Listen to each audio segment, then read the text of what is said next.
আজ আমি আপনাদের সামনে তুলে ধরব যে নিমাই অর্থাৎ মহাপ্রভু জন্মগ্রহণ করেছিল নিম গাছের নিচে বা নিম গাছের তলায়। আমরা শুনি এবং সাধুগুরু বৈষ্ণবরা তাই বলে। আজ আমি আপনাদের সামনে তার প্রমাণ সহ তুলে ধরছি যে মহাপ্রভু নিম গাছের তলায় কোনো জন্মগ্রহণ করেনি। মহাপ্রভু আতুর ঘরে জন্মগ্রহণ করেছেন 1486 খ্রিস্টাব্দে। যেদিন জন্মগ্রহণ করেন সেই দিনটি ছিল হচ্ছে শনিবার, গোধূলির সময়ে জন্মগ্রহণ করেন। কারণ যে ইতিহাসে কি নিমাই নাম ইতিপূর্বে আর কোথাও শোনা যায় না। আসুন শাস্ত্রে কি বলছে। বলছে প্রকৃতপক্ষে বিশ্বরূপ জন্মগ্রহণ করেছিলেন আতুর ঘরে। ইতিহাসের কোথাও বলে না সেই সময়ে ঘরে আশেপাশে কোথাও নিম গাছ ছিল। অর্থাৎ মহাপ্রভু যখন জন্মগ্রহণ করেন তার আশেপাশে কোনো নিম গাছ ছিল না। তাহলে আমরা যে বর্তমানে যে মহাপ্রভু জন্মস্থান দেখতে পাচ্ছি, দিয়ে দেবো, আপনারা দেখে নিন যে সেই স্থানে নিম গাছে তলায় মহাপ্রভু বলে জন্মগ্রহণ করেছেন।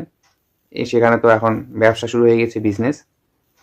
কারণ ওখানে গেলে 10 টাকা করে দিতে হয়। তারা বলে যে নিমায়ের মায়ের দুধের দাম দিতে হবে, আর নিমায়ের মায়ের দুধের দাম দাও, এ কথা ওরা বলে। তো মূলত তাহলে হচ্ছে নিমাই যখন জন্মগ্রহণ করেছিলেন যেখানে, সেখানে কোনো নিম গাছ আশেপাশে ছিল না। তাহলে এখন যে বর্তমানে যে নিম গাছটি আমরা দেখছি নবদ্বীপে, নিমায়ের জন্মস্থান বলে তারা হচ্ছে প্রচার করছে বা চলছে, তাহলে এটা কি অরিজিনাল সত্য কথা? শাস্ত্রের কথা মানবো না এই কথাটা মানবো?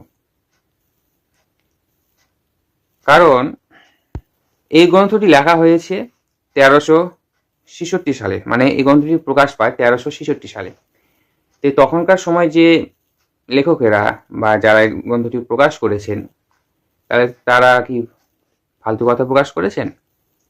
তাহলে বাস্তবে যেটা আমরা দেখতে পাচ্ছি সেটা তাহলে একটা কি, নিমায়ের নাম করে একটা ব্যবসা চলছে, মানে বিজনেস বা ব্যবসায়িক ধর্মস্থানে তারা ব্যবসা করছে নিমায়ের নাম করে। তাই ছাড়া কি বলবো? যদি আপনারা কেউ আমার ভিডিওটি দেখেন তা আপনার যোগ্য জবাব দেবেন কৃপা করে। এই বলে ভিডিওটি শেষ করছি। ভজ শ্রীকৃষ্ণ চৈতন্য প্রভু নিত্যানন্দ শ্রী অদ্বৈত গদাধর শ্রীবাসাদি গৌর ভক্তবৃন্দ। হরে কৃষ্ণ কৃষ্ণ কৃষ্ণ হরে হরে, হরে রাম রাম রাম হরে হরে। গুরু গোবিন্দে জয় হোক।